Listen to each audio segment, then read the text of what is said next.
ফেরেশতা এগিয়ে আসে, এক পা তারপর আরেক পা।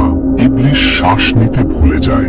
এই মুখ সে বহুবার দেখেছে, কিন্তু কখনো নিজের জন্য নয়। আর ঠিক তখনই তার মনে পড়ে যায় সেই আদেশের কথা, একটি সিজদা, শুধু একটি সিজদা, একটি মুহূর্ত যেখানে সে চাইলে আজ এখানে থাকতো না। মৃত্যুর ফেরেশতার চোখে কোনো দয়া নেই, শুধু আদেশ।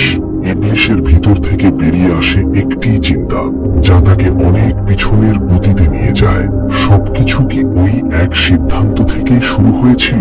আর ঠিক সেখানেই সময় থেমে যায়। আসমানে এক নতুন নীরবতা নামে। মাটি দিয়ে গড়া এক দেহ পড়ে আছে, নিশ্চল, প্রাণহীন। তারপর আদেশ আসে, রূহ প্রবেশ করে। এই প্রথম এক সৃষ্টি চোখ মেলে তাকায়। তার নাম আদম। আদেশ করা হয়, সিজদা করো। এটা ইবাদত নয়, এটা পরীক্ষা। ফেরেশতারা এক মুহূর্ত দেরি করে না।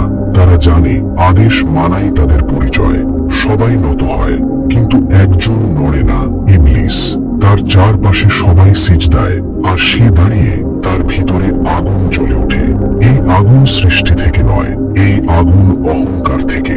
সে নিজের দিকে তাকায়, আগুন থেকে সৃষ্টি, হাজার বছরের ইবাদত। তারপর সে তাকায় আদমের দিকে।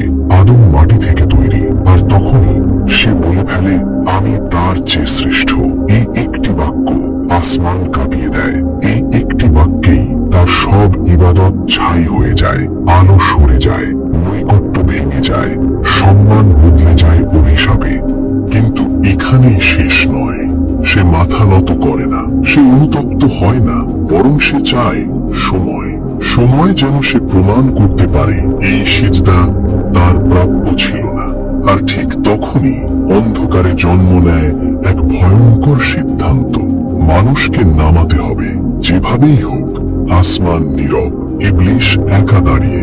এই মুহূর্তে চাইলে সে মাথা নত করতে পারত।